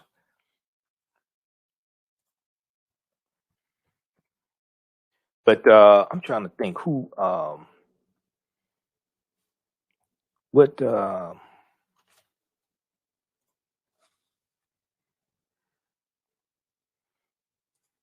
okay, let's continue here. I was trying to think, besides Cicely Tyson, what other, Cicely Tyson, Michelle Obama, Murley Evers Williams, Medgar Evers' widow, is still alive. Murley Evers Williams is like the epitome of dignity and pride for African American women. I like to see a conversation between Cardi B and Megan Thee Stallion explaining why they made WAP to Murley Evers Williams. Go research Murley Evers Williams. She's not talked about a lot. People will talk about Coretta Scott King and Betty Shabazz. Okay. And Medgar Evers, when they talk about Martin and Malcolm, Medgar Evers oftentimes gets left out of the conversation. He's assassinated in 1963 in Jackson, Mississippi. And his widow is still alive, Murley Evers Williams. I like to see that conversation. I'm just saying. Okay, she's 87 years old. She was born in Vicksburg, Mississippi. Murley Evers Williams. She was born in 1933. All right, let's continue here. So after a 3-decade absence from Broadway, Cicely Tyson returned in 2013 in a production of The Trip to Bountiful, playing Carrie Watts, an old woman also conceived as a white character who yearns to see her hometown before dying. Her performance won the Tony Drama Desk and Outer Critics Circle Awards. Quote, "It's been 30 years since I stood on stage. I really didn't think it would happen again in my lifetime, and I was pretty comfortable with that," Cicely Tyson said at the Tony Award ceremony. Quote, "Except that I had this burning desire to do just one more great role. I said I didn't want to be greedy. I just wanted one more." And she appeared with James Earl Jones for nearly 4 months in 2015 and 2016 in a Broadway revival of The Gin Game, G-I-N, The Gin Game, D.L. Colburn's Pulitzer Prize winning 1976 play about 2 elderly residents of a retirement home drawn together over a card game. Another brilliant actor, James Earl Jones. James Earl Jones, then 84 years old, and Cicely Tyson, then age 90, were on stage for virtually all of its 2-hour running time, as Charles Isherwood noted in a review for The Times. Quote, "These two superlative performers established beyond doubt, if we needed any reminding, that great talent is ageless and ever rewarding, he said. In January of 2021, when she was 96 years old, her memoir, Just As I Am, appeared. And in a pre-publication interview with the New York Times magazine, Cicely Tyson was asked if she had any advice for the young. She said, "It's simple. I try always to be true to myself.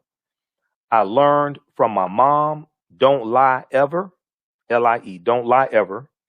No matter how bad it is, don't lie to me ever, okay? You will be happier that you told the truth.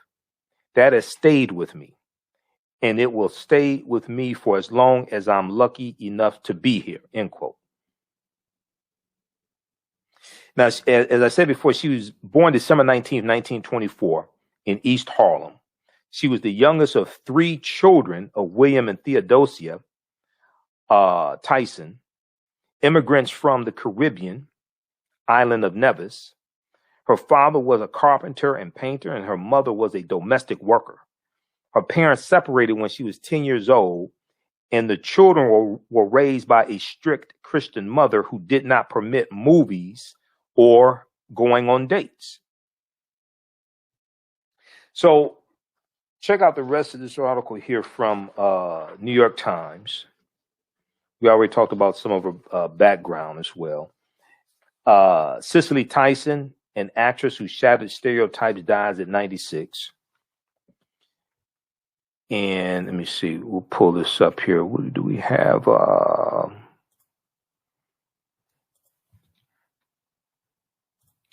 pull this up. Now, we talked about the Dance Theater of Harlem. She helped found the Dance Theater of Harlem after the 1968 assassination of Dr. King. In 1994, an East Harlem building where she lived as a child was named for her. It and 3 others were rehabilitated for 58 poor families. In 1995, a magnet school she supported in East Orange, New Jersey, was renamed the Cicely Tyson School.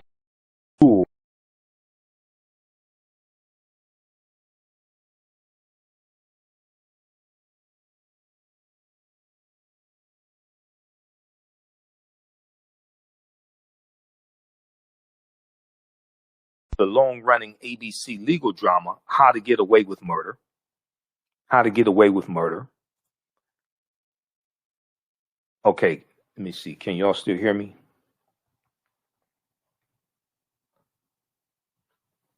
Okay. Audio's back. Just a second. Let me show you this here.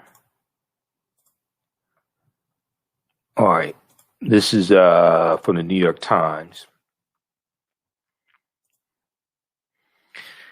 So check out this article. Cicely Tyson, an actress who shattered stereotypes, dies in 96. In a remarkable career of many decades, she refused to take parts that demeaned Black people and won a Tony, Emmys, and an honorary Oscar. Another great picture of her.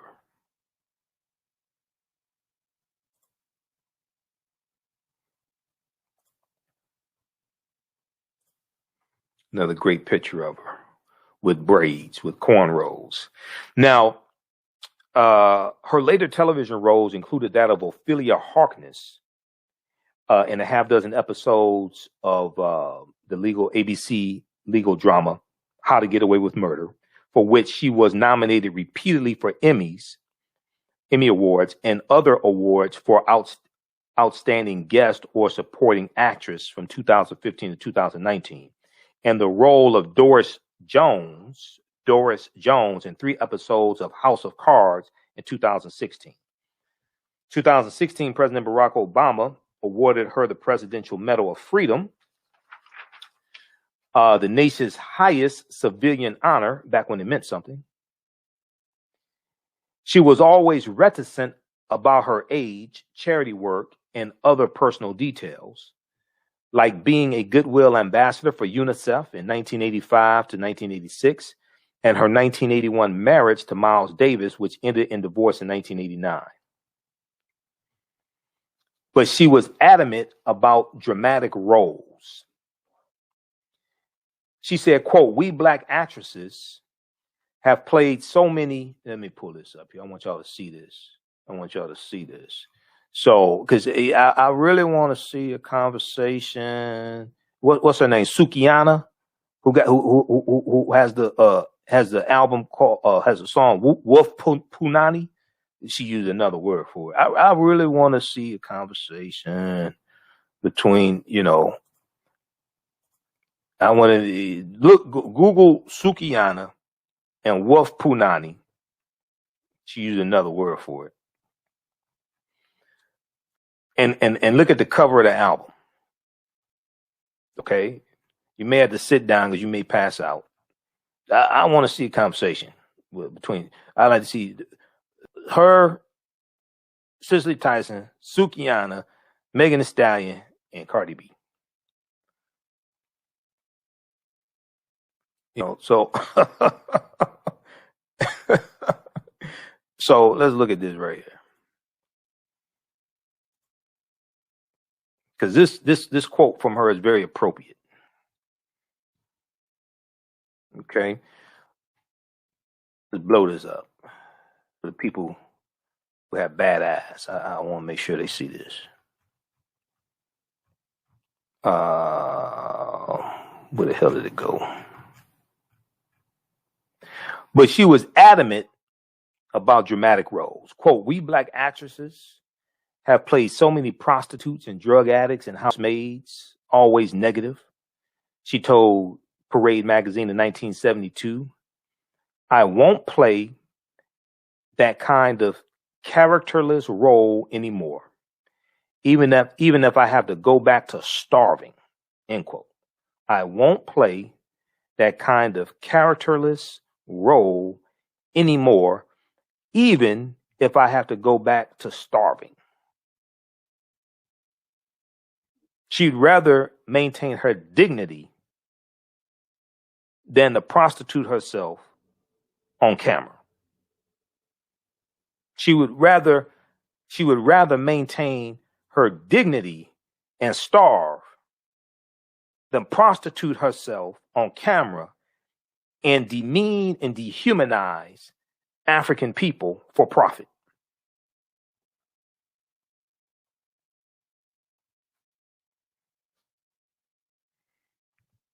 Let me just leave this right here for a minute here.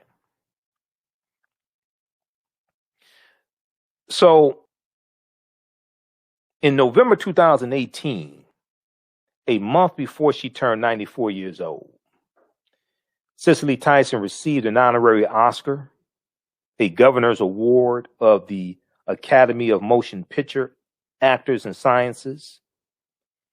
In an emotional acceptance speech in Los Angeles, Cicely Tyson, whose highest accolade from the film industry had been her Oscar nomination in 1972.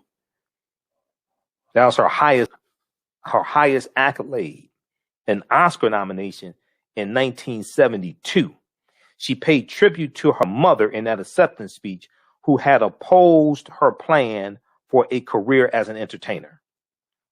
She said, quote, "Mom, I know you didn't want me to do this, but I did, and here it is. I don't know that I don't know that I would cherish a better gift than this."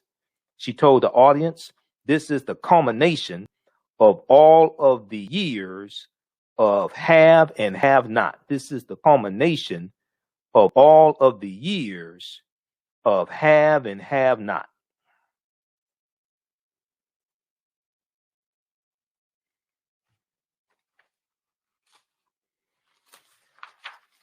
Okay, so watch the movies. Cicely Tyson. I'm not sure how many are on Netflix. Some may be on YouTube. Miss Jane Pittman, autobiography, Miss Jane Pittman. watch her in Roots, watch her in Sounder, all this, read about her, study her. I'm going to look at some more tweets here because I was looking at them earlier. We've got this one here from her Twitter page.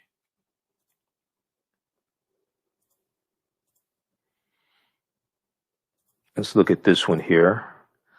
So this one was from, so you can follow her on Twitter. I follow her on Twitter at I am Cicely Tyson.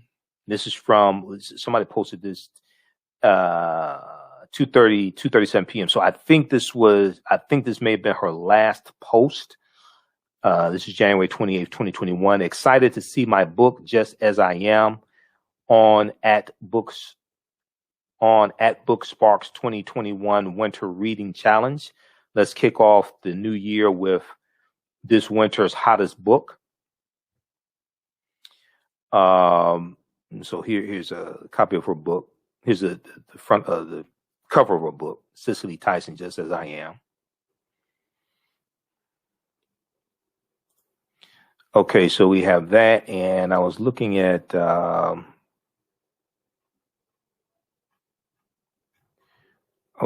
some more. Let's see. I showed the one from LeVar Burton. I showed that one.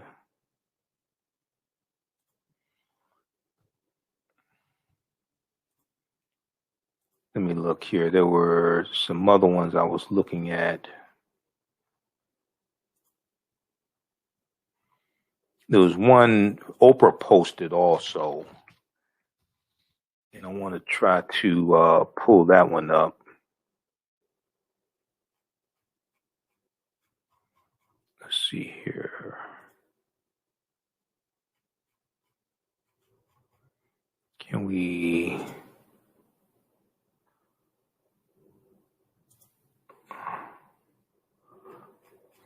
get that one? Let me see. I may have to go to Oprah's Twitter page.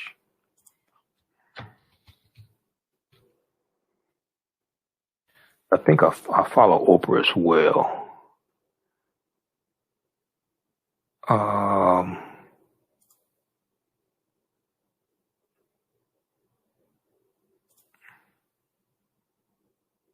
Okay. So let's see. Oprah posted.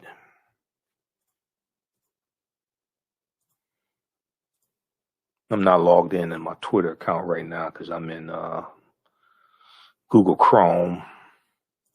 Let's look at this here.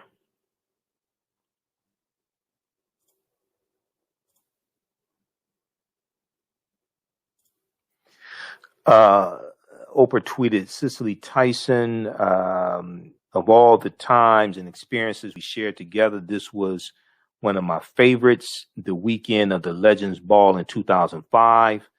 The idea for the ball originated because I wanted to celebrate her and other remarkable Black women who carved a path and built a bridge for me and generations to follow. What a joy to honor her and feel her receive it. I loved her hat so much, she sent it to me afterwards. Cicely decided early on that her work as an actor would be more than a job. She used her career to illuminate the humanity of Black people. She used her career to illuminate the humanity of Black people. The roles she played reflected her values. She never compromised. Her life, so fully lived, is a testimony to greatness. Her life so fully lived is a testimony to greatness.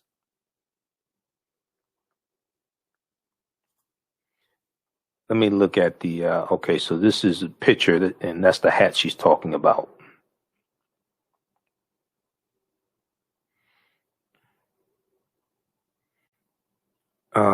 Okay. All right. So look, hey, we're gonna get out of here. We're way past time, and I think I'll be on Rolling Show on Friday, unless he does a special and I get bumped again. We'll see.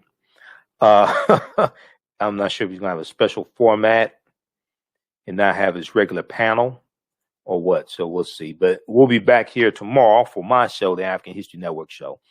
If you like this type of information, also you could donate to the African History Network, $ the AHN Show through Cash App, $ the AHN Show through Cash App, then also through PayPal, paypal.me / the AHN Show, paypal.me / the AHN Show, and at our website, AfricanHistoryNetwork.com, AfricanHistoryNetwork.com. Okay, so it helps us to keep doing the research, stay on the air, keep broadcasting, etc. Okay, we'll post this information here. Helps us keep doing the research, stay on the air, keep broadcasting as well. And then let's be sure to listen to the podcast of our shows also. We're on 9 different audio podcast platforms. We're on iTunes, Blog Talk Radio, Castbox, Acast, FM Player, TuneIn. So just search for wherever you get your podcast from. Just search for the African History Network Show, the African History Network Show, wherever you get your podcast from.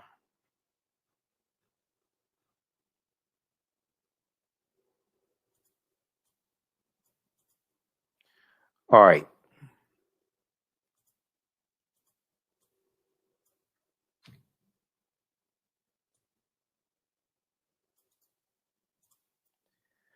Okay, so hey, look, we have to get out of here. Remember, at the African History Network, we focus on educating, empowering, and inspiring people of African descent throughout the diaspora and around the world, because right now it corrects wrong behavior. What you do for yourself, what you do to yourself, and what you allow the people to do to you and get away with is based upon what you think about yourself. What you think about yourself is based upon what you have been taught about yourself. What you've been taught about yourself is based upon everything you've read, heard, and seen about yourself. Remember, right now, it's corrects wrong behavior. It's not over till we win. Wakanda forever. We'll talk to you tomorrow night. Peace. With blackbusinesstee.com, the messages are clear and meaningful. Keep your business in the black and out of the red. Mind your black business, know your numbers, and plan strategically. Black Business Boss, lead your industry. Support black business, encourage, patronize, and uplift one another. BlackBusinessTea.com currently has products sold in Detroit, Atlanta, Chicago, and Los Angeles, with proceeds returned to the black community. They have a wide selection of hoodies, t-shirts, mugs, hats, sweatshirts that support black-owned businesses. Visit the website blackbusinesstee.com. That's blackbusinesstee.com. Do you have an idea or business that requires app development or thinking of moving your IT resources to the cloud? We have post-paid and profit-sharing plans for unique ideas or profitable businesses. Who can take advantage of this unique program? Entrepreneurs with unique ideas, startups, small to medium businesses. Contact us, 267-209-0352. Visit nomadicsystems.net, nomadicsystems.net today.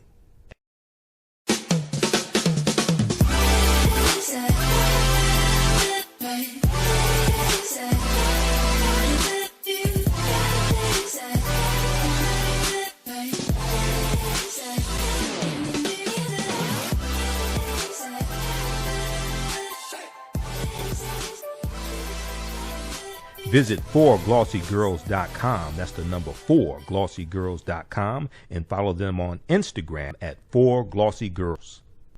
Soul Natural Beauty Products offers organic, plant-based skin and hair care products that will rejuvenate skin and naturally grow and thicken hair. Their whipped shea butter can heal or restore damaged skin cells to prevent hyperpigmentation and skin breakouts. All products are made with organic plant-based ingredients. Their maximum hair growth oil is fortified with organic herbal extracts and undeniably proves that Mother Nature knows best. It thickens, lengthens, softens, and conditions all types of hair. They even guarantee hair improvement within 90 days or a full refund. Their all-natural 24-hour deodorant leaves the body smelling fresh without sweating for up to 24 hours. It does not stain fabric, goes on smoothly, and has a refreshing lavender and frankincense aroma. It can be used by men, women, and even children. You'll order today at soulnaturalbeautyproducts.com. That's soulnaturalbeautyproducts.com, and follow them on Facebook at Soul Natural Beauty Products.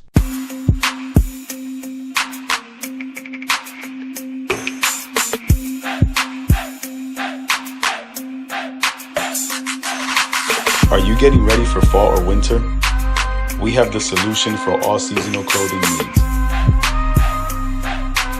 Comedicwear.com is the go-to online source for comedic African fashion and lifestyle products with a contemporary twist.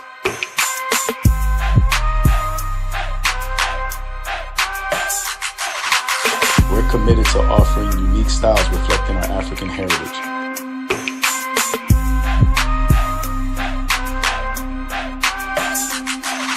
Comedicwear.com is inspired by comedicscribes.com to influence our people in learning and showing pride. Please visit our website at comedicwear.com.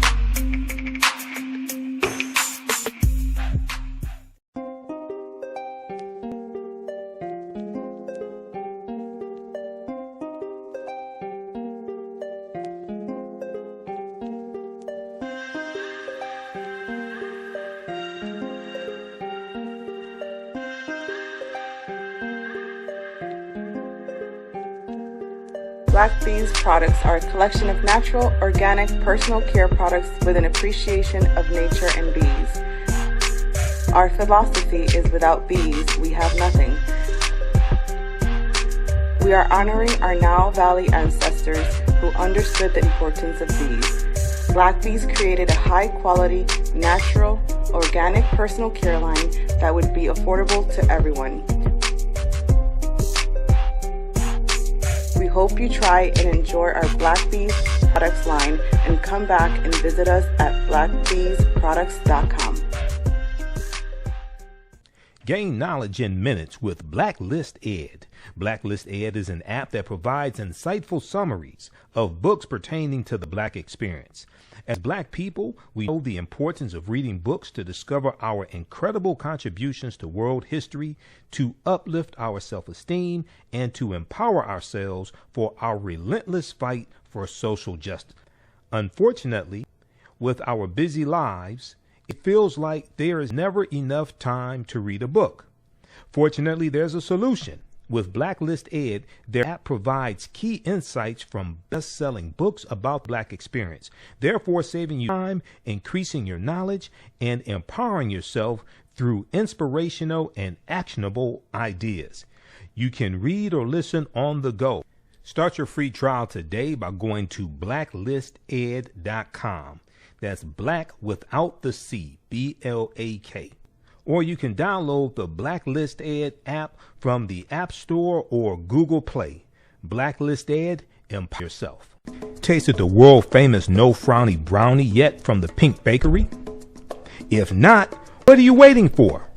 They are vegan, gluten-free, and free of the big 8 allergens.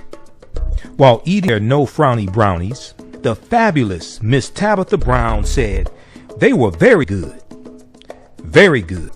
And you know, if she says that, they are. The Pink Bakery is the first Black-owned, Big 8 allergen-free baking mix company. Go to thepinkbakery.com, that's thepinkbakery.com, to order their No Frowny Brownie Mix today.